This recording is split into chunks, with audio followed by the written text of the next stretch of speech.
Welcome to the Business Strategy Analyst Africa channel, where we embark on a journey to unlock the untapped potential of the African business landscape, while challenging the status quo of business and management practices, revolutionizing these to make them modern and practical. For Africa, we examine management, leadership, strategy, technology and education to make them more relevant within the African context. Witness the bridges being built between countries on the continent, using such platforms as the African Continental Free Trade Area and nubianbiz.com.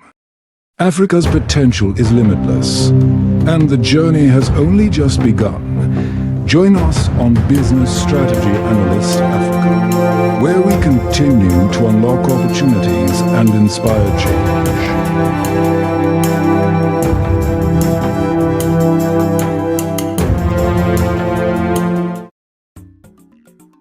Hello, ladies and gentlemen, welcome back to the channel, the Business Strategy Analyst Africa. Thank you so much for stopping by.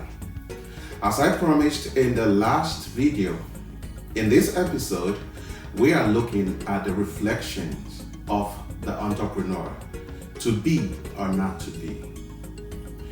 Do you want to be a welfare slave or a hungry free man? This is a question that has intrigued me ever since I first heard it back in 1996 in Lucky Dube's Welfare Slave, Hungry Free Man track on his Taxman album. How would you answer that question? Even though food in this context may refer to all the basic necessities that one needs to live, guaranteed real food is very much appreciated. If in Ghana, the average household spends about 52% of its total income on food alone, then this is something to cherish. As a Ghana, that is an ethnic group in Ghana, they have an adage, and that adage literally goes, "You need a filled stomach to blow a trumpet," quote unquote.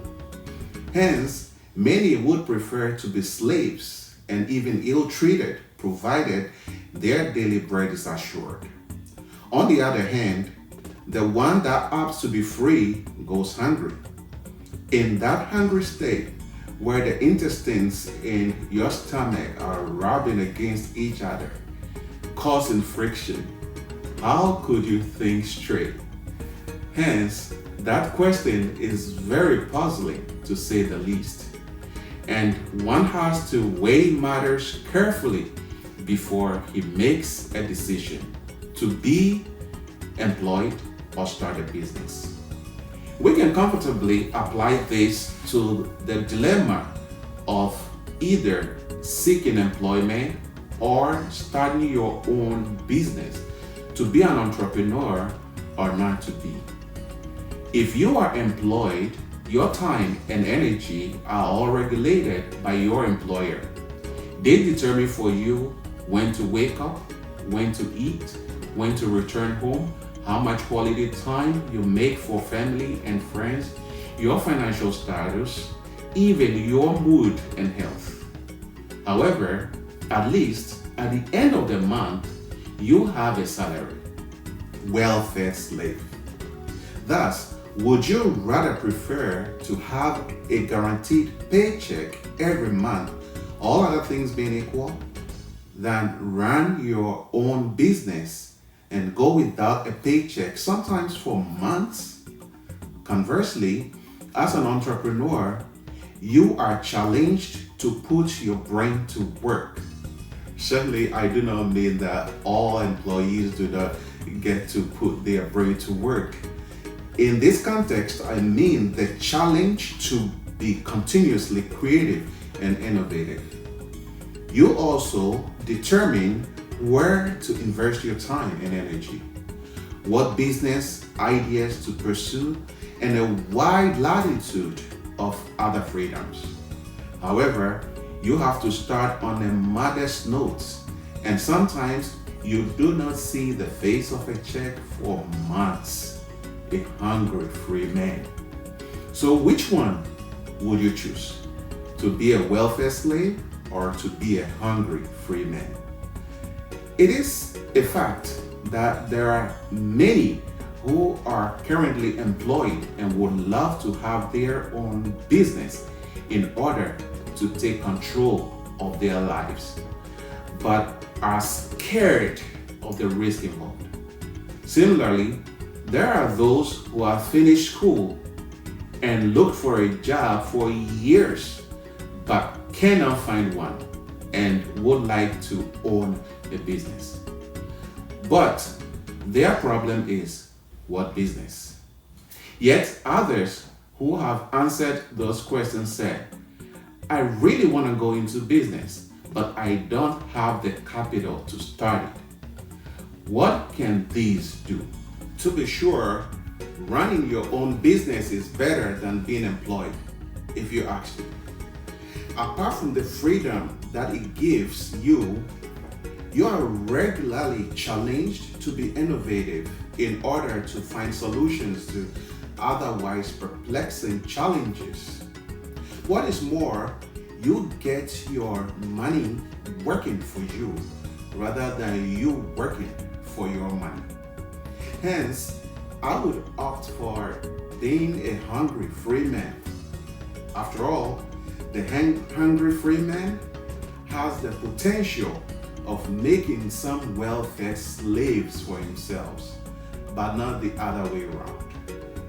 But I do not know about you. In this piece, in our episode, we will be looking at what entrepreneurship means and how you can become successful as an entrepreneur, irrespective of daunting challenges. Entrepreneurship is the creation of a new business in the face of risk and uncertainty for the purpose of achieving profits and growth by identifying significant opportunities and assembling the necessary resources to capitalize on them. The foregoing definition identifies certain ingredients that characterize entrepreneurship. 1. Creation of a new business. 2. The ability to take risks and face uncertainties. And 3. Assembling resources to exploit those opportunities. Is it daunting? It may seem so, but do not worry. You can do it. Let us see how. The creation of a new business emanates basically from creativity and innovation. Creativity is the ability to develop new ideas and to discover new ways of looking at problems and opportunities. How can you do that? Talk, and again, talk to people, or better still, converse with them. As you do so, ask leading questions that would elicit long responses and pay rapt attention. Also, listen to the news and good talk show programs. As you do so, you will come to know what challenges people are facing, and that might just give you a new business idea. Also, there are so many happenings in life or society that we see as problems. But the entrepreneur's demeanor is guided by the well-known adage, quote, every misfortune is a blessing in disguise, unquote. Thus, while others are lamenting over a happening or condition or whatever, the entrepreneur is interested in how he can turn those concerns into business ideas through which he can help society solve those problems. And voila, he has got it. Yet, the most important source of business ideas is yourself. Things you enjoy doing best, your talents. In fact, if your business idea emanates from your hobby, you do it best and without hassle. And no one can replicate what you do perfectly, since it is from within you. For example, for you reggae music lovers, take Bob Marley.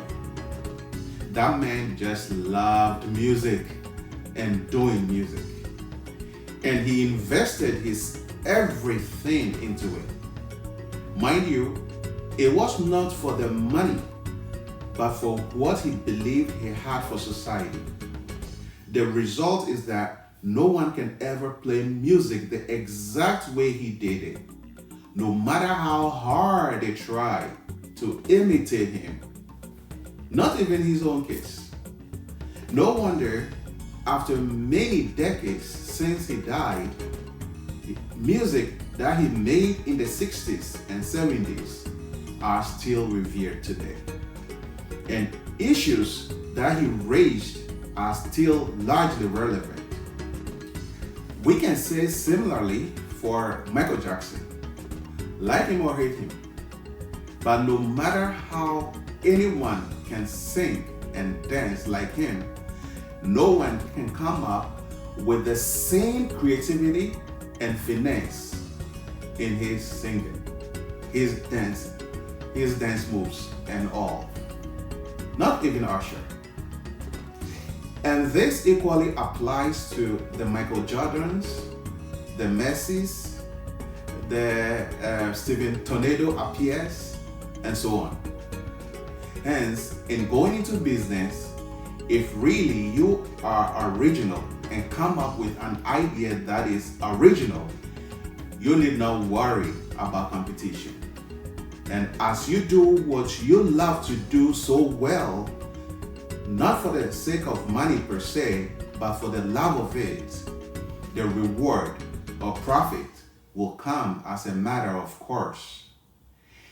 Innovation, on the other hand, is the ability to apply creative solutions to problems and opportunities to enhance and to enrich people's lives. The latter part of the definition of innovation here implies that a sincere interest in people, their problems, and how to solve these gives birth to business solutions or innovation. Necessity, they say, is the mother of invention. Thus, as you genuinely and enthusiastically seek out ways to satisfy human needs, you will certainly come up with a solution if you believe that to every problem there is a solution.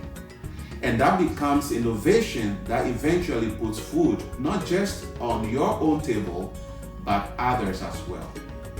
The following is one practical example. Mr. Miller needed to send money urgently for his sick mother to be attended to in the northern region of Ghana. Efforts to get this done yielded no positive results. Eventually, he had to leave everything behind and trek up to the north to get this done. While on this journey, he conceived the instant money transfer or IMT idea, although now defunct. And that became the first ever domestic money transfer service, not only in Ghana, but Africa. You can call it a bomb, but that was how it started. Hence, according to him, the solutions to our problems are right in front of us, under our noses, but we do not see them. Why? Because we opt to look too far ahead of us. And over there, the only thing you see is a mirage. So henceforth, just look around you carefully and you will see that business solution that will benefit both you and society at large. All said and done, entrepreneurship involves enormous risks, opportunity costs, and challenges which the entrepreneur should be ready to harness. The risks include the possibility of failure, which might lead to the loss of investment in terms of money and time spent. The opportunity cost of foregoing a less hassle lifestyle while earning a regular income can also be quite significant. Couple these with possible discouraging remarks or reactions from family, relations, and others, that the tax will be daunting. But should these negativities shut you and shut your eyes from getting to your peak? Not necessarily. Like, share, subscribe, thank you. Talking of risks, if the Wright brothers had not taken the risk to design and fly an airplane, would they have succeeded? And would we have been benefited by having this arguably the safest means of transportation? Well, the fact is, risks are all around us all the time anyway. Only they vary in degree. And what might be risky to someone may be normal to you. What makes the difference? Your positive outlook and pragmatic risk management skills. And this you can acquire.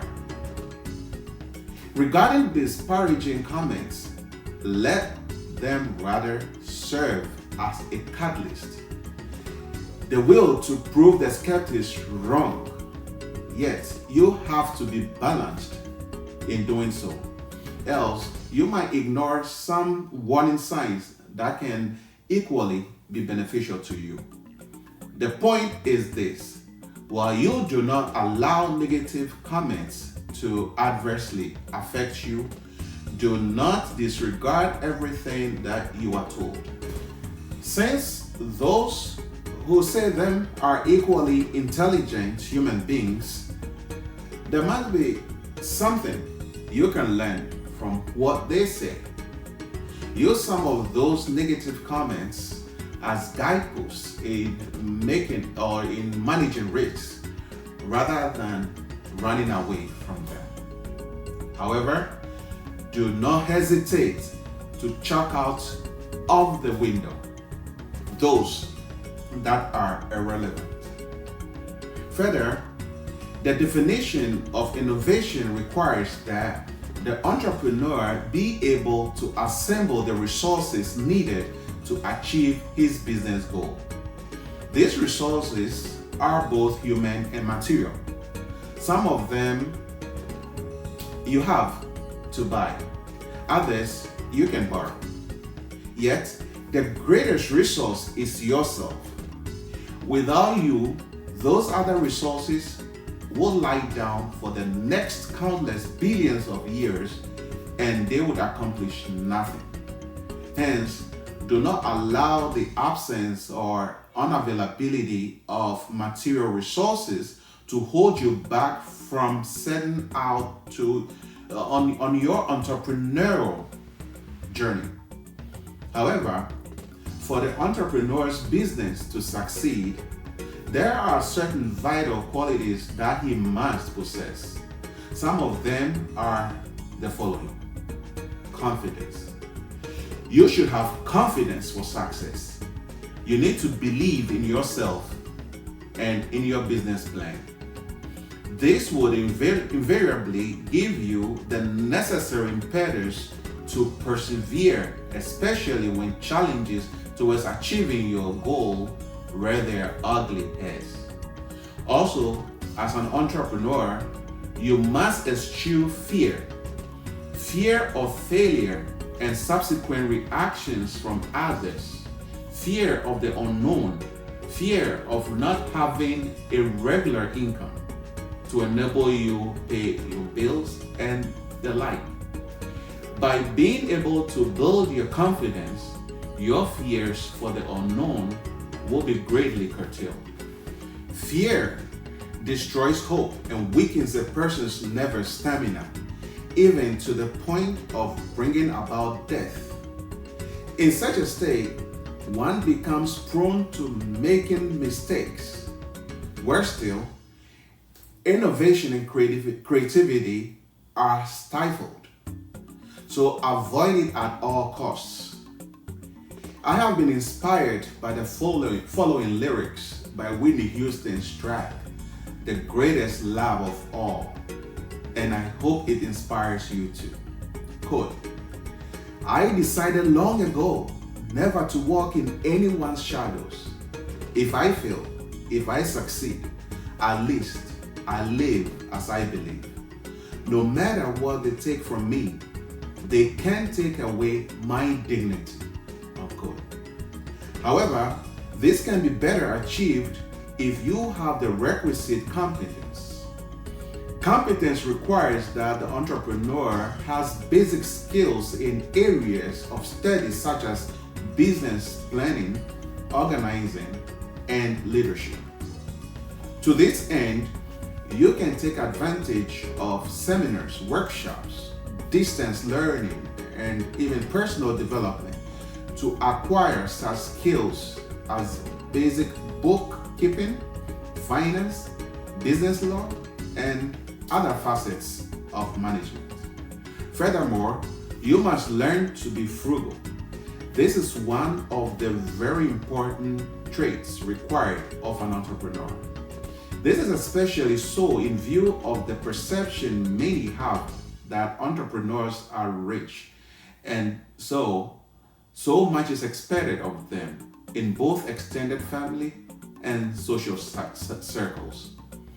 An entrepreneur who is not thrifty could quickly lose his working capital to funeral arrangements and treating friends. Frugality also implies that instead of investing in, say, an expensive car, the entrepreneur concentrates more on practicality and not the desire to be ostentatious. You also need to be responsible.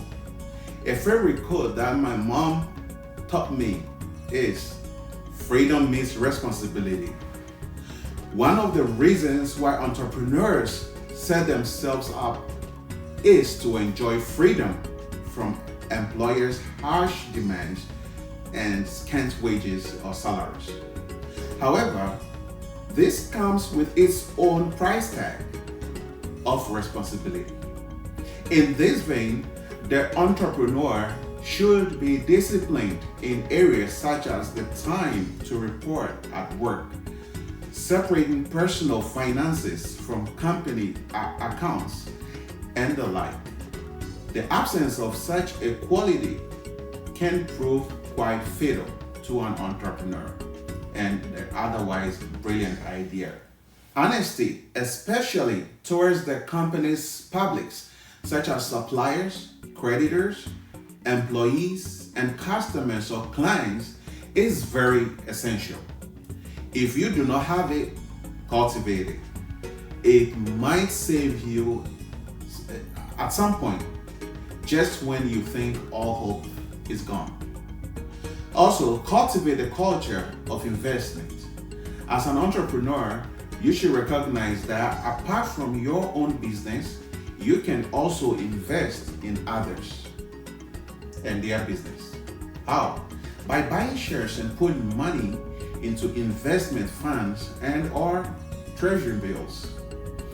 This will make your otherwise dormant money available for those businesses while they improve your own investment portfolio and wealth creation, making your money work for you rather than the other way around. Now, to the first reason many cite for not going into business, limited access to finance. Admittedly, access to startup capital and business loans from banks and non-bank financial institutions is absolutely difficult, if not non-existent in our part of the world, that is in Africa. And where they are available, the collateral security required, coupled with high interest rates, make it virtually impossible for the small business entrepreneur to access necessary funds. However, in today's knowledge economy, I personally do not see why the difficulty in accessing capital should be a terminal problem. Many who complain about lack of capital do so because invariably they like to start their business on a pedestal that suggests that the business is already successful. A fanciful office at a great location, a number of employees to call them sir and boss, a car, and the like. What they forget to appreciate though is that in today's technological age, it has become easier than any time in the past to run a multi-million-dollar business right from one's briefcase, starting with next to nothing. Hence, a creative and innovative entrepreneur would not resign himself to hopelessness just because he does not have capital. After all, the most important capital is you. Just get your business plan drawn, register your outfit, and set out to do business. At any rate, remember that credit is also a form of finance. If you create a credible reputation for yourself as an honest person, suppliers you know and friends or relatives can be of help. So, to this point, how would you answer the question? Do you want to be a well-fed slave or a hungry free man? Well, this is how Lucky Dube ended it. Good. Now you've heard it all. It is time to make up your own mind. To be or not to be. Like, share, subscribe, thank you. So folks, thanks once again for watching this episode. To be an entrepreneur, you need strategic thinking. What is strategic thinking? And how can you develop this? Join me in the next episode to learn this.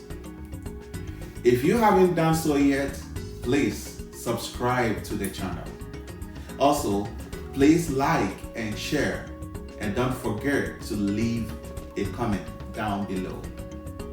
It doesn't matter whether you agree or not. Once again, this has been your usual presenter, Jules Nate Tugoli. Have a wonderful entrepreneurial week. Goodbye.